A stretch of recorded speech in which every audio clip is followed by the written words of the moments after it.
Noche, licenciada. Hola, Buenas Grisel. noches. Hola. ¿Qué tal están? Bien, licenciada. Muy bien. Qué bueno verles por ahí.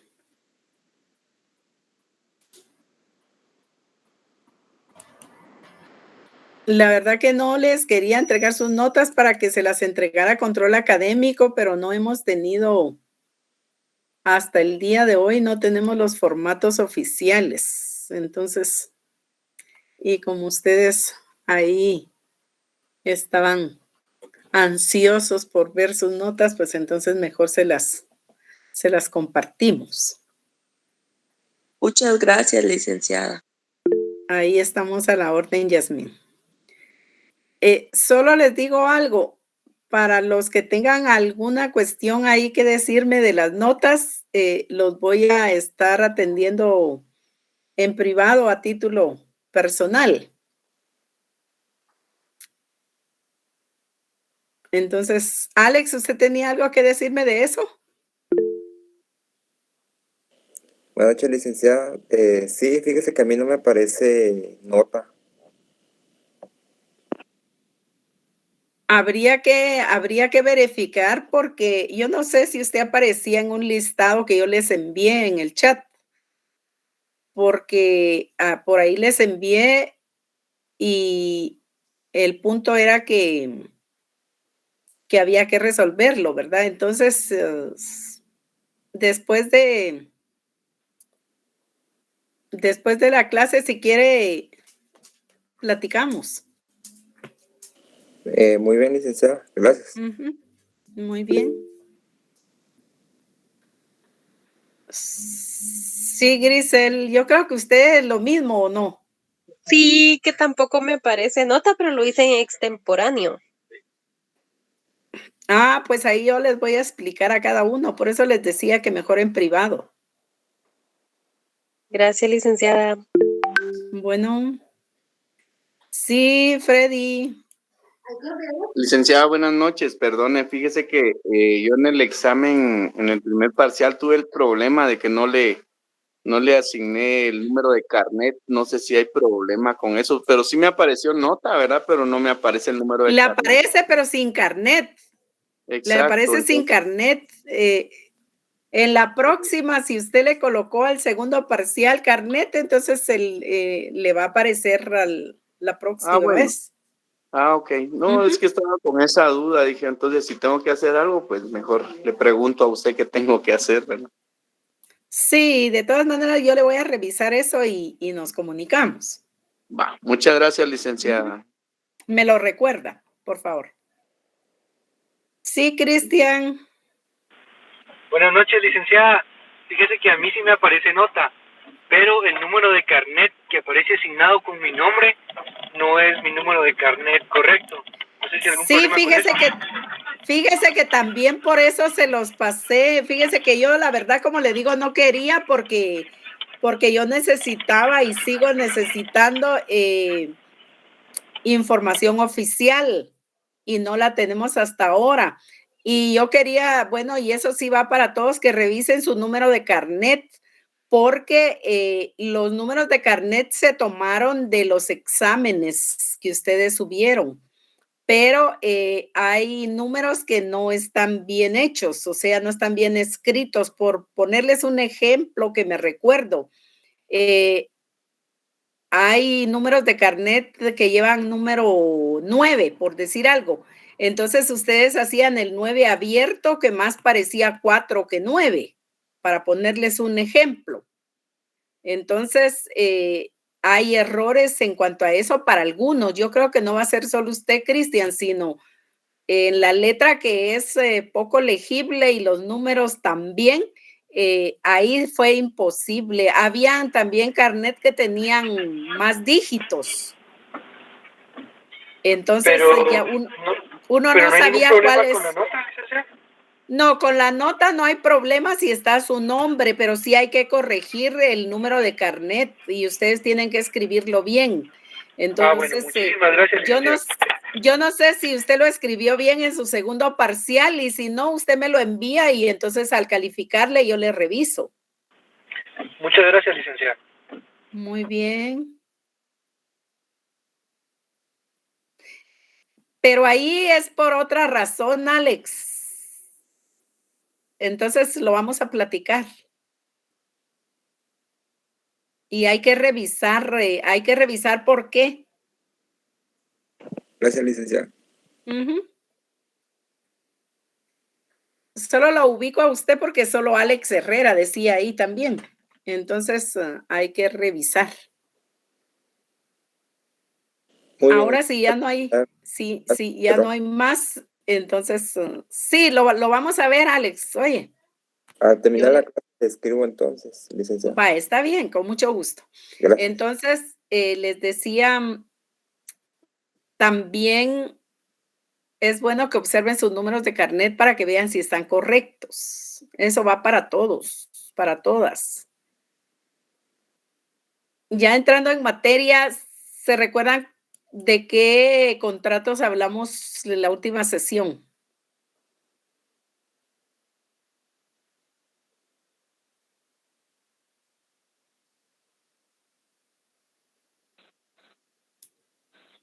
Contrato de la edición. propiedad del contrato de edición, de los 3 contratos que tienen que ver con la propiedad de...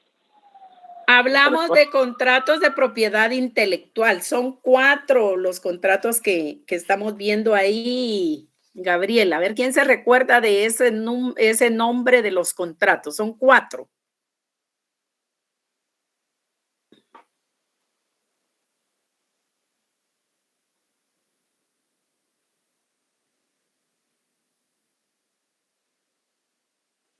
No sé si es contrato de edición, contrato de propiedad de derecho de autor, derecho, propiedad intelectual, no sé si es el tercero. A ver, ¿quién ayuda ahí a Donald? Que no tengo mi libro aquí a la mano. A ver, ¿quién ayuda, quién complementa lo que dijo? El de edición está bien, contrato de edición. Déjenme que los vea cuando participan, si quieren en ese momento. Porque luego me están haciendo reclamos y yo ni los conozco. O como decía un compañero en el chat, en un chat, no me recuerdo si era el de ustedes o era otro. Yo nunca he estado en una sesión de clase y llegué a mínima. Y ni conozco quién es el licenciado que me da clases. Imagínense qué tragedia esa. Por nosotros no hay problema porque no perdemos nada, pero ustedes sí. Entonces déjense ver, así no pensamos mal. El contrato de edición es uno, nos decía Donald. ¿Cuáles más son contratos que pertenecen al área de propiedad intelectual?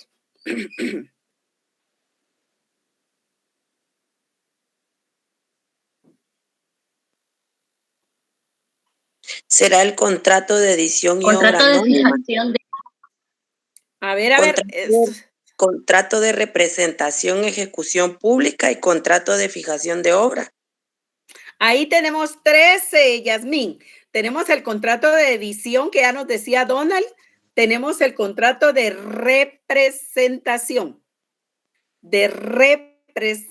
Oigan cómo lo digo. Y ejecución pública. Ese es uno, de representación y ejecución pública.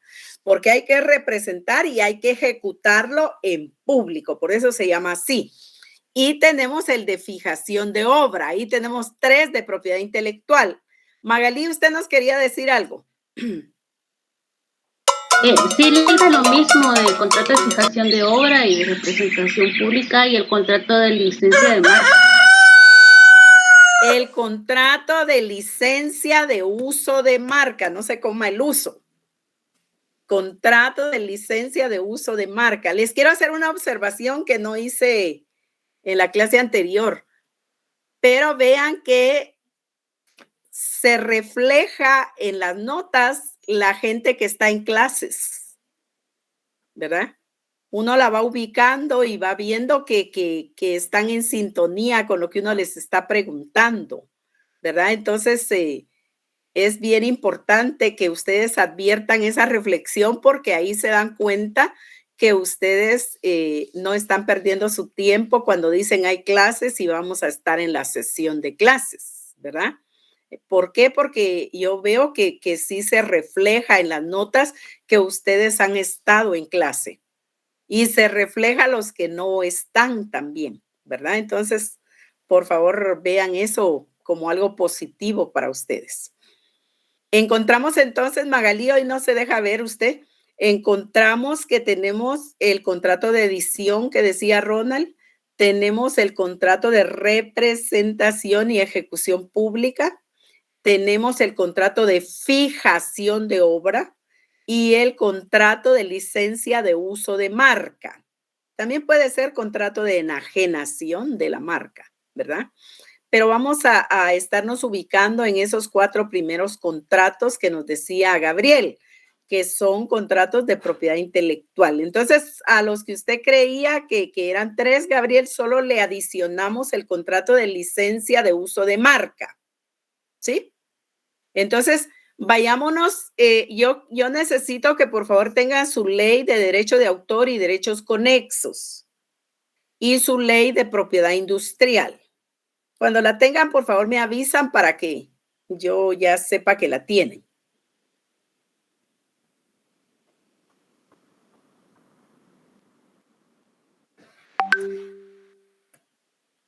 Les estoy dando un tiempito ahí para que la tengan, porque hay algunos contenidos algo complejos, pero si ustedes van al pie de la letra con el contenido de su ley, es menos difícil y lo van entendiendo de una vez.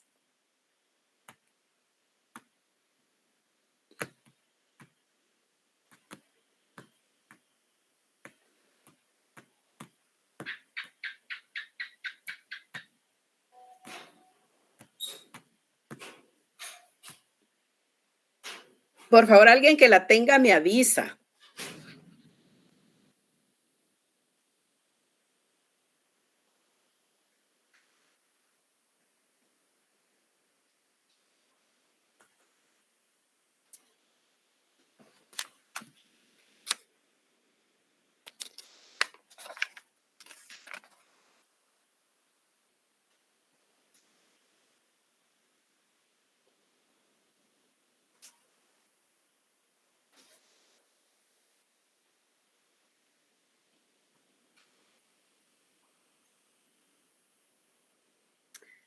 La ley de derecho de autor y derechos conexos es una, y la ley de propiedad industrial es la otra.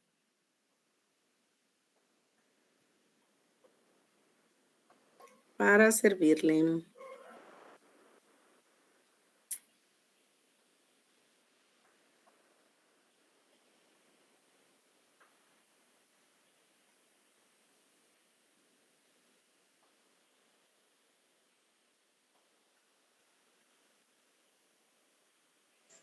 Listo, licenciada, ya la tengo. Bueno, Grisel, hágame un favor. ¿En dónde ubicamos el contrato de edición? Claro, ahorita veo. Lo busquemos todos.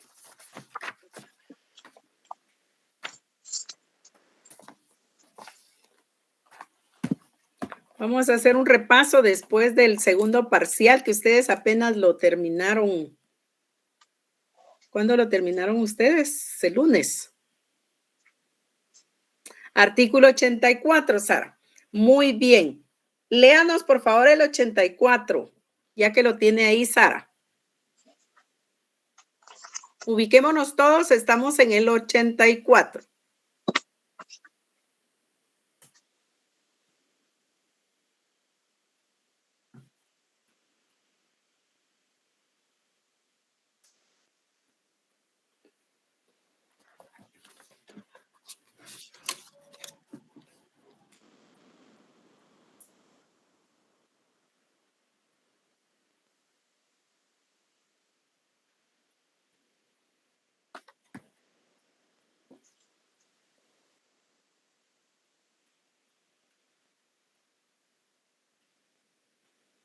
Muy bien. Entonces ahí tenemos el primer contrato de propiedad intelectual. Ahora busquemos el contrato de representación y ejecución pública.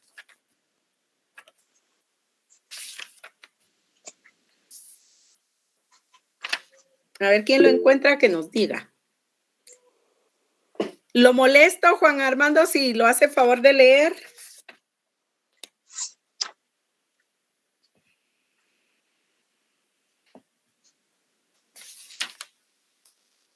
Ay, Juan Armando, ¿qué le ha pasado este semestre? Ligda, lo voy a leer yo. Muy bien, Magalí.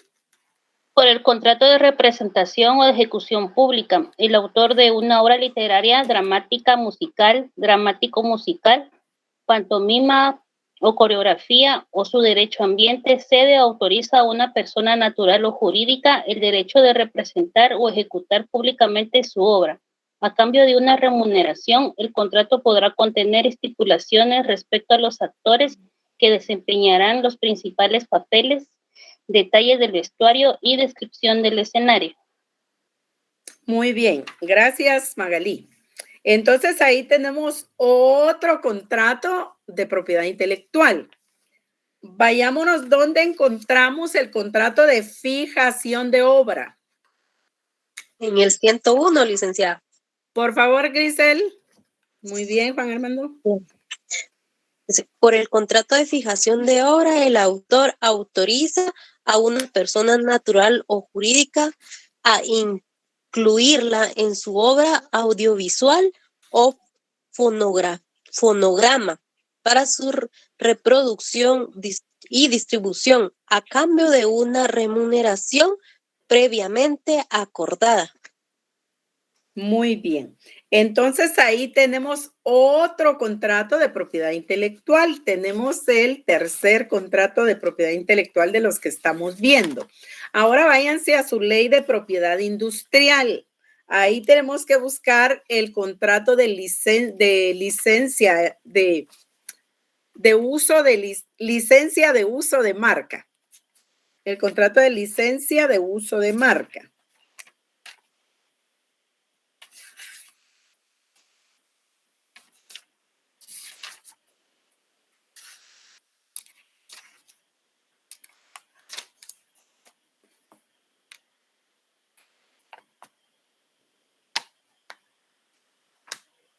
Ya lo encontramos, la ley de propiedad industrial.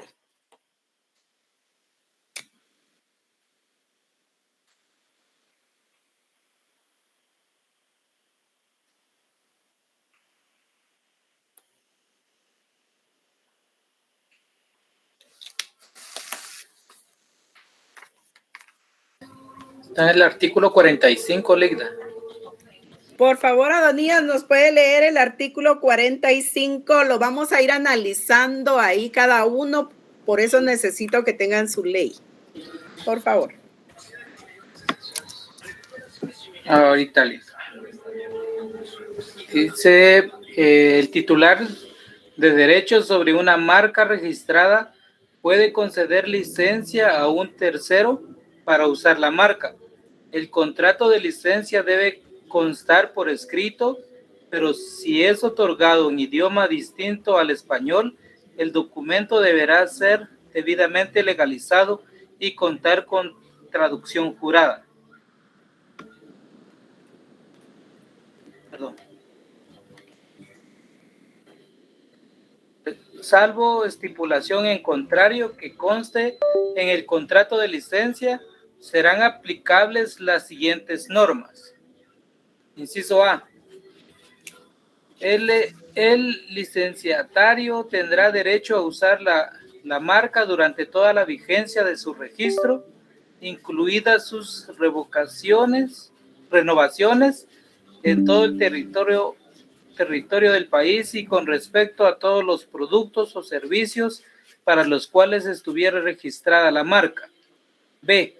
La licencia no será cedible por el licenciatario, quien tampoco podrá otorgar sublicencias y no será exclusiva, pudiendo el titular otorgar otras licencias.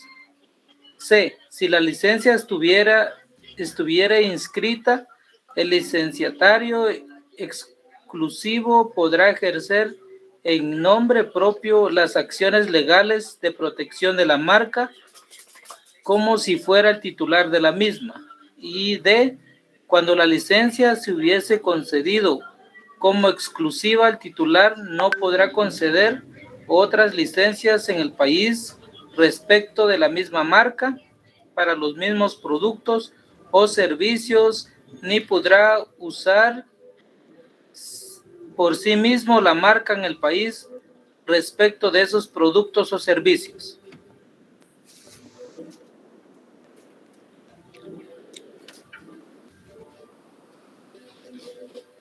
Quedémonos hasta ahí.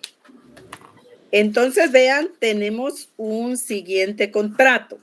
Es el contrato de licencia de uso de marca. Entonces, lo que yo necesito que ustedes revisen ahí en su ley para que entendamos de qué se trata es, en principio, el contrato de edición que nos dijeron en el 84 de la ley. Si ustedes ven del artículo 84 al 92, ahí está regulado el contrato de edición. Si ustedes ven, a partir del 93 está el contrato de representación y ejecución pública. Y si ustedes se dan cuenta, hasta el 101 en adelante, que ahí ya es poquitos artículos, tenemos el contrato de fijación de obra. Entonces, regresando ahí al 84, tenemos el contrato de edición. ¿Cómo vamos a definir este concepto? Vamos a decir que es un contrato típico mercantil, el contrato de edición, por el que una persona que se denomina autor de una obra, ya sea una obra científica, una obra literaria, una obra musical, una obra artística o demás, cede o autoriza a otra persona denominada editor para que esta persona editora pues tenga los derechos de reproducir, tenga esa autorización para reproducir la obra, vender los ejemplares y entregar una retribución en dinero al autor. En ausencia del autor es el derechohabiente o los derechohabientes o causavientes que van a otorgar esta autorización al autor.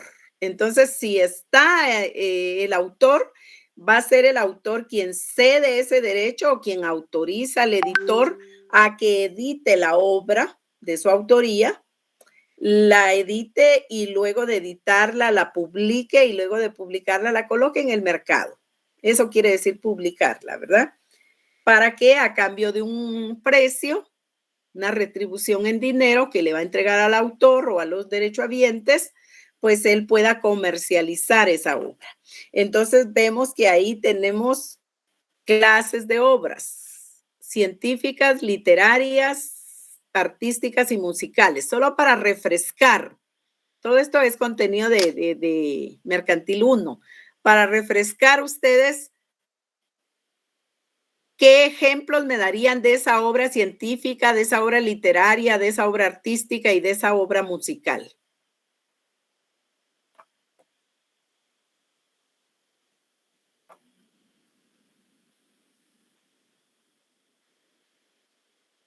Podría ser un libro, licenciada. ¿Qué libro sería, Yasmín? Díganme la obra y díganme el autor. Ahí Brenda Patricia dice el señor presidente. ¿Quién es el autor del señor presidente? Hoy está cumpliendo años. Miguel Ángel Asturias. Yo imaginaba el libro de El notario ante la contratación civil y mercantil, que es del licenciado Sandoval y del licenciado José Gracias. Muy bien, entonces tenemos ahí el notario frente a la contratación. Ahí tenemos una obra científica. O sea, Brenda Patricia nos dijo el ejemplo de una obra literaria. Ahora usted nos dice el ejemplo de una obra científica del licenciado Ricardo Alvarado Sandoval, ¿verdad? Entonces ahí tenemos dos ejemplos. ¿Cuál sería obras artísticas y su autor? A ver cómo están en cultura general ustedes. Por ejemplo, licenciado, el diseño y la construcción del Teatro Nacional del arquitecto Efraín Recinos. Muy bien, Donald, y muy bien, Juan David. Ahí tenemos una obra artística, ¿verdad? Una obra artística que hoy está en inminente riesgo porque dice que hay socavamientos desde hace 2 años que detectaron que habían socavamientos ahí en el Teatro Nacional y hasta ahora lo están diciendo. Entonces, esa es... Yo no sé si, hablando del tema por ejemplo, el Carlos Mérida es uno de los artistas de mayor reconocimiento que Guatemala ha tenido a nivel mundial, que él fue el que diseñó toda esa parte del Banco de Guatemala, del IX, y lo que es el crédito hipotecario nacional, incluso en México. Él fue parte de la construcción si no estoy equivocado, de la Universidad de la UNAM. De la Autónoma. Sí, ahí tenemos otra obra artística. O sea, sí. Para muchos, él es... Sí, Donald.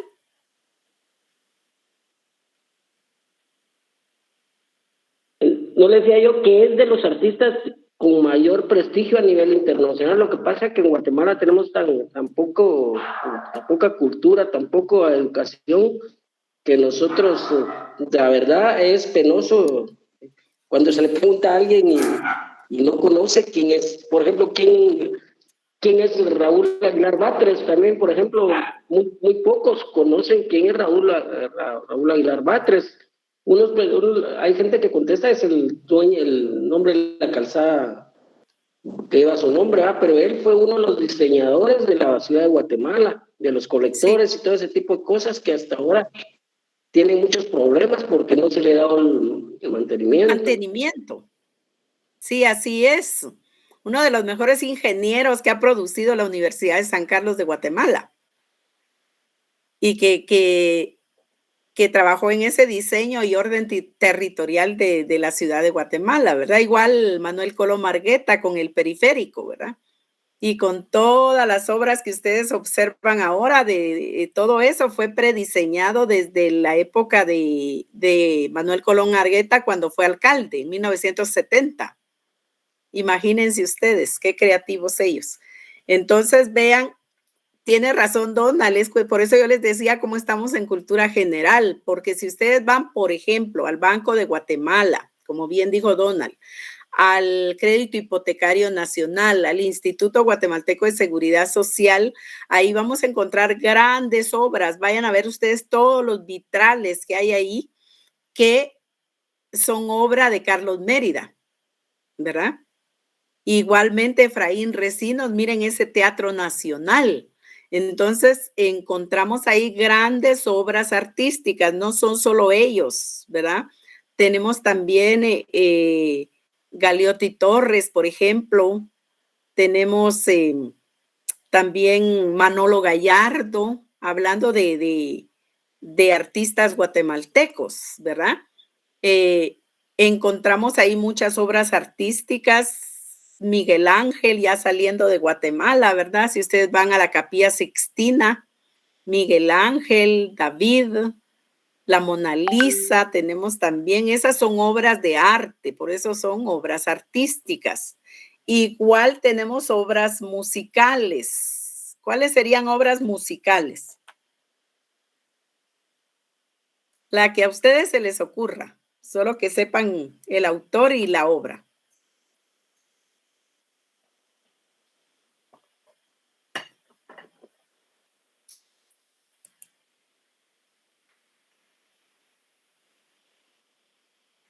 Por ejemplo, la más famosa, Luna de Xelajú, de Paco Pérez, que que es un himno para la ciudad de la estrella, vamos a ver. La luna de Xelajú, Donald y Juan David, yo no sé si se ponen de acuerdo, pero responden lo mismo. Luna de Xelajú de Paco Pérez, ¿verdad? Que falleció cuando se accidentó un avión. Entonces, ahí tenemos Luna de Xelajú y autor Paco Pérez, ¿verdad? Entonces, tenemos ahí el himno nacional, nos decía por ahí Ana Elizabeth. Entonces, ahí tenemos también otra obra musical, ¿verdad? De José Joaquín Palma. Entonces ahí tenemos obras musicales. Podríamos seguir con muchas obras musicales. Piensen ustedes, aunque no me digan, piensen ustedes en la música que ustedes escuchan, ¿verdad? Y entonces van a encontrar que ahí tenemos obras musicales. Ustedes van en el carro y van oyendo música, ¿verdad? Sí, Donald.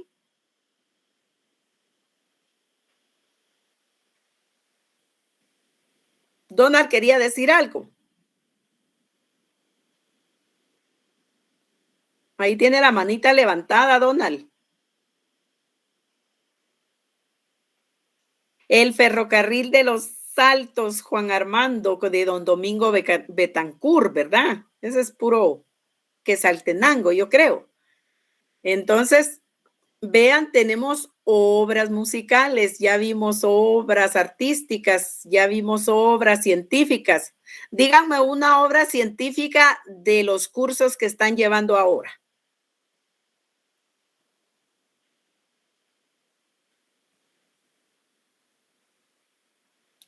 ¿O no han consultado un solo libro?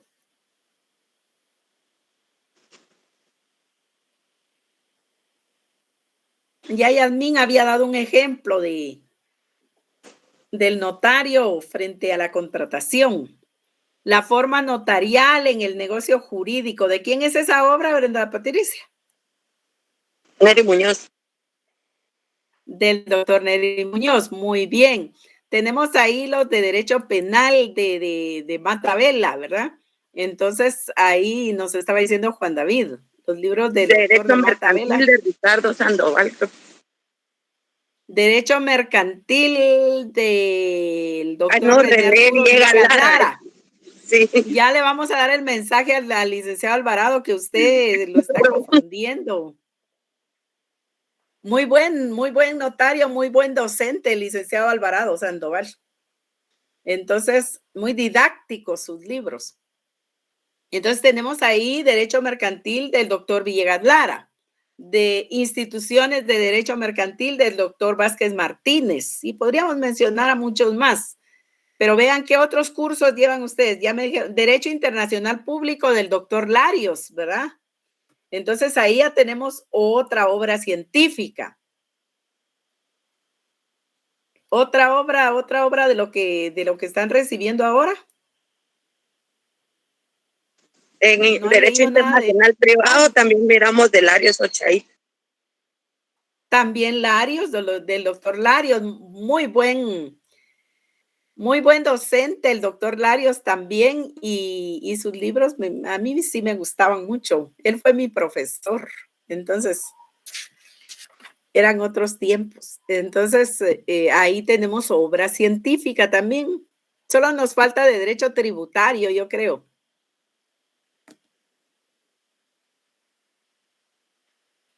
Ese ya lo vimos, Juan David, del doctor Villegas Lara. Entonces ya tenemos mercantil, ya tenemos notariado, ya tenemos internacional. Solo de tributario, díganme alguno.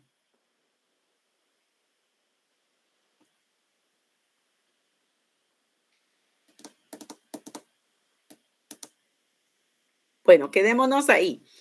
Tenemos entonces ahí, y yo lo que quiero que diferencien son las obras científicas de las literarias de las musicales y las musicales de las artísticas, porque esas obras van a ser objeto de contratación. Esas obras van a ser el objeto de sus contratos, ¿verdad? Para ustedes como notarios. Esa es la razón de que. ¿Quién les está dando notariado? El licenciado Carlos Quino. Ah, ya. Bueno, entonces vean ustedes, deben de estudiar mucho ustedes. Entonces hay que ser autodidacta para aprender bastante. Entonces vean, tenemos ahí esas clases de obra. Ya decíamos entonces, ya dijimos la definición del contrato de edición, solo para recordatorio. Entonces tenemos elementos personales o intersubjetivos. ¿Quiénes son? Son el autor o sus derechohabientes y el editor. Entonces tenemos dos, el autor y el editor, o los derechohabientes y el editor. No pueden haber tres. Entonces, espero que no tengan problema en entender eso. Entonces, encontramos que tenemos los elementos personales. Ahora vayámonos a los elementos materiales o intersubjetivos, materiales o reales del contrato. Tenemos la obra que el autor autoriza que se edite y que se publique. Y tenemos, muy bien, Juan Armando, la retribución económica que el editor le va a entregar al autor, ¿verdad? Por esa autoría y por vender sus libros. Entonces, ahí tenemos ese elemento material. Y nos vamos al elemento formal y vamos a observar ahí la ley establece que el contrato de edición y todos los contratos de propiedad intelectual deben ser por escrito. Entonces tenemos como elemento formal que debe haber un documento por escrito. Vamos a tener tres posibilidades en el documento. Un documento que va a ser un documento privado con legalización de firma, o por el otro lado vamos a tener un documento que va a estar preconcebido, preredactado, predeterminado y por lo tanto va a estar contenido en un formulario. Entonces, los editores hoy por hoy se simplifican la contratación, ya tienen formatos preredactados y esos son los que tienen el contenido del contrato y el autor solo se adhiere. Entonces, ahí tenemos otra forma de contratación que es el contrato por adhesión o de adhesión o contratos mediante formulario que vimos en la teoría general de los contratos. Y finalmente tenemos la escritura pública. Entonces, esas tres formas vamos a encontrar para que ustedes se recuerden de su contratación en notariado. Se recuerda que tenemos protocolo de acuerdo al artículo 8 del Código de Notariado. Tenemos los requisitos de los instrumentos públicos en el artículo 29. Tenemos las formalidades esenciales en el artículo 31 del Código de Notariado y podría seguir porque está el 37, porque están los testimonios también. Y entonces ahí encontramos que debe ser por escrito. En documento privado con legalización de firma, en escritura pública, donde habrá que compulsar testimonio o en formulario. Entonces, ahí tenemos los elementos formales del contrato de edición. Si nosotros nos vamos a la ley y Juan Armando tiene manejo de código, pero no nos puede auxiliar. Encontramos que hay formalidad para estos contratos, ¿verdad? ¿En dónde encontramos esa formalidad en los contratos? ¿En dónde se establece que los contratos deben ser por escrito? Lo tenemos ahí en la Ley de Derecho de Autor y Derechos Conexos. Alguien que nos lea ahí ese artículo. Sino que se vaya a chat y ahí está el chivo. A ustedes les gustan los chivos.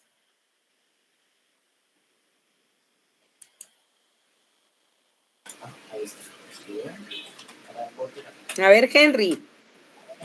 Leida, ¿cuál fue la pregunta? Disculpe. Que dónde de la ley de derecho de autor y derechos conexos se establece que los contratos que están ahí regulados deben ser por escrito. Aunque ahorita voy a buscar. Muy bien. Grisel, tal vez ya lo tiene. Steven. Sara. Léalo, por favor. Sí, Sara.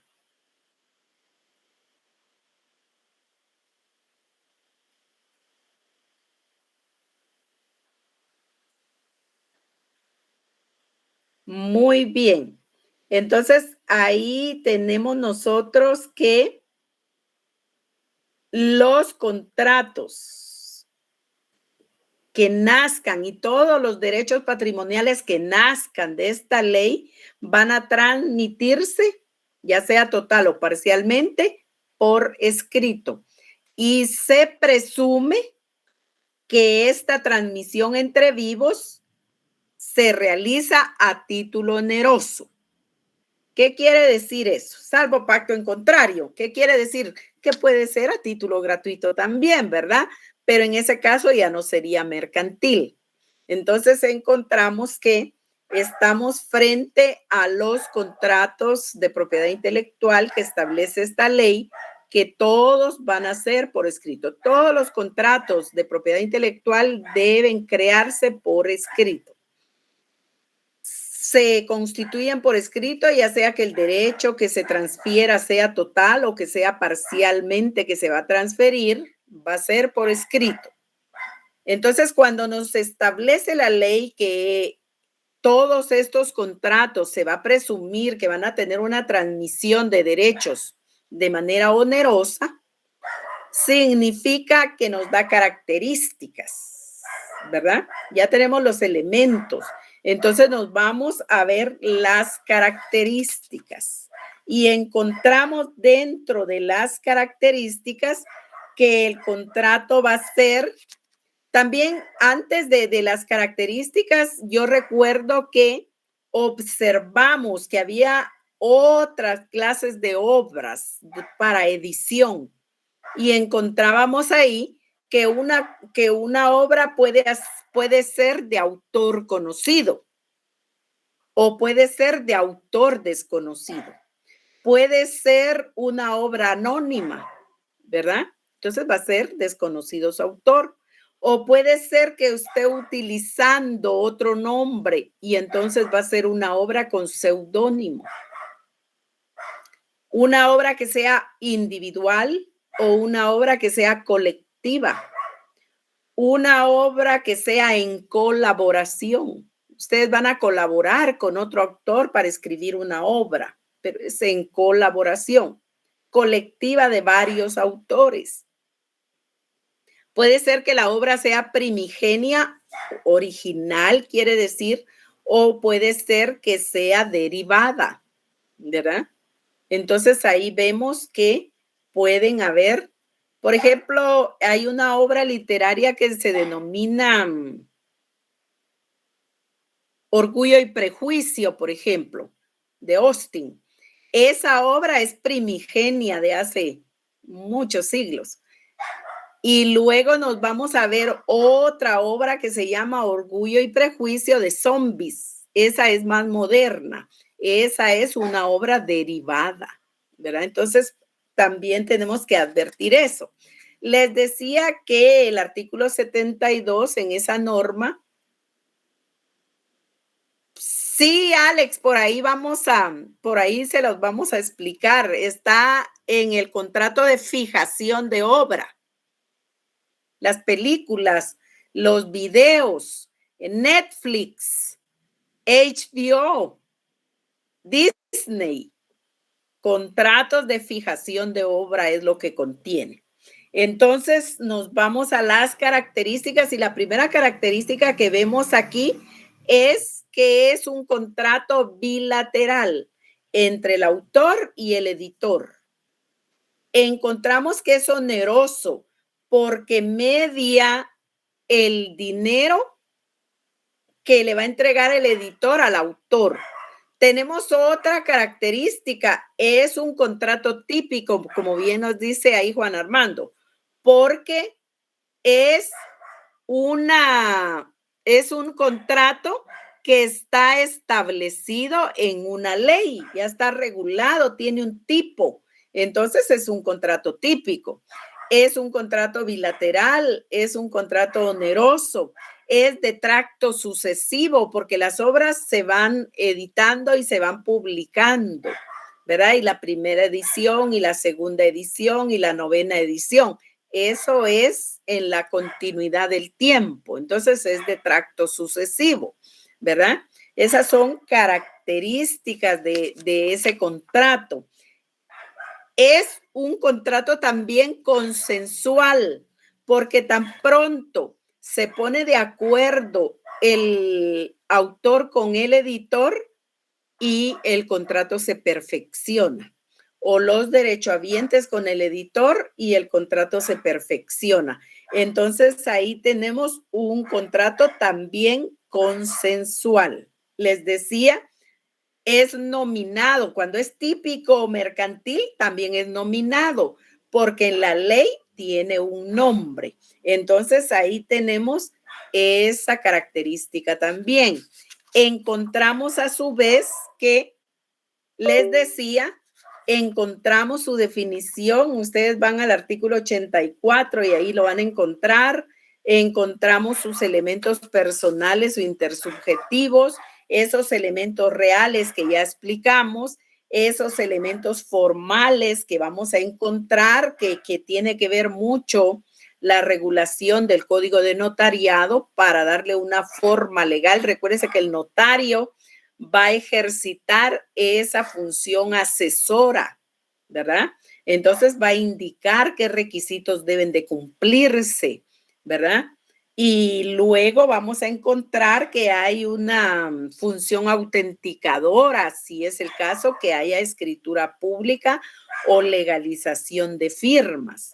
Entonces ahí también tenemos esos elementos formales. Los elementos reales que ya decíamos van a ser esa obra por ella misma como objeto del contrato. Todos los ejemplos que ustedes dieron de las obras científicas, literarias, artísticas, musicales, van a ser el objeto del contrato. Van a ser el elemento material o real de ese contrato. Siempre el objeto del contrato es el elemento real. Entonces, esos son chivos que yo les doy para que a ustedes se les quede para siempre, porque son chivos legales, ¿verdad? Entonces, ese elemento real o material del contrato siempre va a ser la cosa objeto del contrato. Y van a ver los elementos formales, decíamos, que son esa normativa legal del Código de Notariado, ese contenido establecido en la Ley de Derecho de Autor y Derechos Conexos para cada uno de esos contratos, o en la Ley de Propiedad Industrial para el contrato de licencia de uso de marca, o puede ser también contrato de enajenación de marca. Encontramos entonces que hay regulación en el elemento formal, hay también esa regulación que establece que hay un respaldo nacional para la protección de las creaciones del intelecto. Ley de Derecho de Autor y Derechos Conexos, Ley de Propiedad Industrial. Pero si nos vamos también a ver, hay regulación a nivel internacional. Y entonces ahí tenemos el Convenio de París para la propiedad industrial, el Convenio de Berna, el Convenio de Roma para el derecho de autor y derechos conexos. Y también tenemos la normativa de la Organización Mundial de Propiedad Intelectual, o sea, la OMPI. Cuando ustedes escuchen la OMPI, se están refiriendo a la Organización Mundial de la Propiedad Intelectual. Encontramos a su vez, si ustedes se recuerdan en aquellas diapositivas, que veíamos cuál es la autoridad protectora de esos derechos, de esas creaciones del intelecto. Y encontramos el registro de propiedad intelectual. Y entonces venimos a ver que hay una actividad registral y dentro de la actividad registral tenemos por ahí un principio que es muy, muy importante y que por ahí se los voy a indicar. Si ustedes se van a su artículo 18 de la Ley de Propiedad Industrial, ahí van a encontrar el principio de prioridad, el derecho de prioridad. Si ustedes quieren inscribir una marca, como solicitantes de ese registro de esa marca, van a poder invocar esa prioridad, ese derecho de prioridad. Entonces, nosotros lo vemos como un derecho registral, ¿verdad? Un principio de derecho registral. El primero en tiempo de registrar la marca es el primero en tener el derecho sobre la misma, quiere decir. Y luego vemos que en el 45, pues vamos a tener el contrato de licencia de uso de esa marca. Encontramos entonces que hay regulación internacional, ¿verdad? Hay tratado de la OMPI respecto de derecho de autor y derechos conexos. Hay el convenio de Berna para protección de las obras literarias artísticas. Hay la Convención también universal sobre derechos humanos que también aborda la propiedad intelectual. Entonces ahí tenemos nosotros toda esa formalidad, porque son requisitos, son requerimientos que la ley establece para la contratación de ese derecho de autor y esos derechos conexos. Encontramos entonces que se nos queda siempre que está el autor y el editor, que están los derechohabientes o los causahabientes, por ejemplo. Hoy por hoy, muy cercanamente, si ustedes ven por un lado, tenemos al licenciado Alvarado Sandoval, que mencionaba ahí Yasmín, y entonces él es autor. Y entonces vamos a Fénix allá en el S5, si ustedes se recuerdan, y él es el editor, ¿verdad? Si todavía se recuerdan del S5, yo creo que ya no pasaron por ahí ustedes, ¿o sí? O solo por el S12. Y finalmente, pues hoy por hoy alguien creo que no ha mencionado, ¿o sí? Obras del doctor Deri Muñoz. Entonces, hoy por hoy, él ya sigue siendo el autor de esas obras, pero él ya no autoriza al editor, ya a partir del 5 de octubre ya no autorizará ni parcial ni totalmente la edición de sus obras, sino lo van a hacer los causahabientes, ¿verdad? O los derechohabientes, que en este caso concreto, pues serán a lo mejor sus hijos, sus nietos o la esposa, dependiendo cómo haya quedado, ¿verdad? Entonces, ahí tenemos para que ustedes observen a qué nos referimos con los causahabientes o derechohabientes y a qué nos referimos con los autores y a quién nos referimos con los editores. Entonces, ¿hay vencimiento, hay extinción de este contrato de edición? La respuesta es sí, hay extinción del contrato. Se extingue el contrato porque haya vencido el plazo, ¿verdad? Todos los contratos, si tienen plazo y se vence, entonces se extingue el contrato. Esa es una causal de extinción del contrato. Encontramos a su vez que puede extinguirse, si ustedes lo ven en la ley, puede extinguirse porque se establezca un número de ediciones y se cumpla con ese número de ediciones. Ahí es otra causal de extinción. Puede extinguirse ese contrato porque se contrate una cantidad de ejemplares y ya se cumplió en las ediciones con esa cantidad de ejemplares. Entonces se extingue el contrato. Y finalmente se extingue también porque el editor no tenga la cantidad suficiente de obras para satisfacer la demanda del público. Entonces, si tiene menos de 100 obras, ya no tiene la satisfacción de la demanda del público y entonces ya se da por extinguido ese contrato también. Entonces ahí estaríamos frente a la terminación del contrato de edición. Encontramos a su vez que si hay algunas obras, pero ya no hay más allá de los 100, ya no hay de 100 en adelante, entonces de acuerdo a la ley se entenderá que hay terminación de ese contrato. El autor puede provocar esa terminación del contrato y puede adquirir las obras que tiene el editor al costo y entregarle el remanente que haga falta para la debida conclusión de ese contrato. Entonces ahí estaríamos frente a la terminación del contrato, ¿verdad?